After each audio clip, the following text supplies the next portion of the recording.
I can't believe that you came into my life. You made me feel again. Now it's my turn. You say you've always been a little bit shy, but I can put an end to your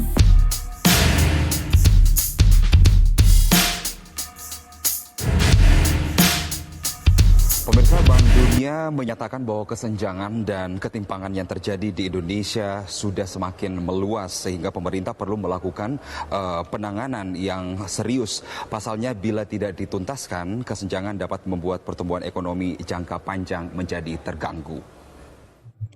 Apa sih kesenjangan sosial dan ekonomi? Kesenjangan sosial dan ekonomi adalah suatu kondisi di mana terdapat perbedaan yang signifikan dalam distribusi sumber daya, peluang, dan kekuasaan di antara kelompok-kelompok masyarakat.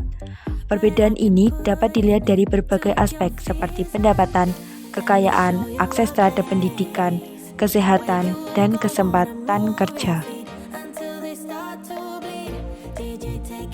Penyebab kesenjangan sosial dan ekonomi. Yang pertama, sistem ekonomi.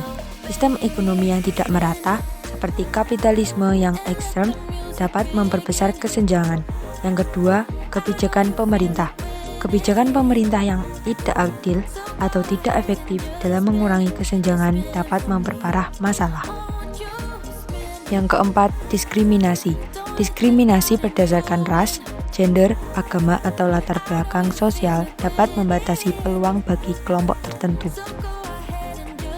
Di Indonesia terdapat isu keadilan sosial mengenai kesenjangan sosial dan ekonomi dalam masyarakat. Kesenjangan ini mencakup perbedaan akses sumber daya alam, peluang, dan hak yang pada akhirnya mempengaruhi distribusi kekayaan dan kekuasaan dalam masyarakat. Faktor yang berkontribusi terhadap kesenjangan sosial dan ekonomi antara lain. Yang pertama, pendidikan. Yang kedua, pekerjaan. Yang ketiga, gender. Yang keempat, struktur politik.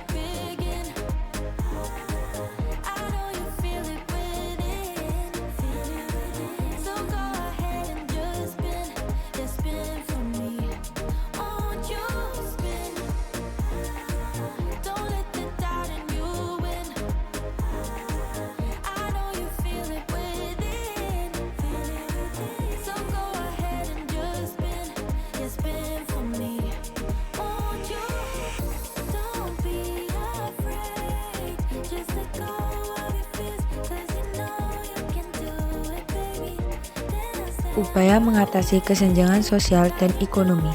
Yang pertama, kebijakan pemerintah yang inklusif.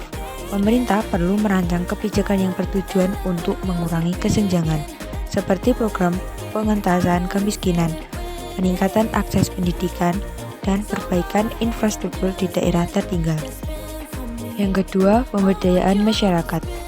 Memberikan pelatihan dan dukungan kepada masyarakat, terutama kelompok marginal, untuk meningkatkan kemampuan mereka dalam mencari nafkah. Yang ketiga, penegakan hukum yang adil, mencegah korupsi dan diskriminasi, serta memberikan perlindungan hukum bagi semua warga negara. Yang keempat, kolaborasi multi-stakeholder, melibatkan berbagai pihak seperti pemerintah, swasta, dan masyarakat sipil dalam upaya mengatasi kesenjangan.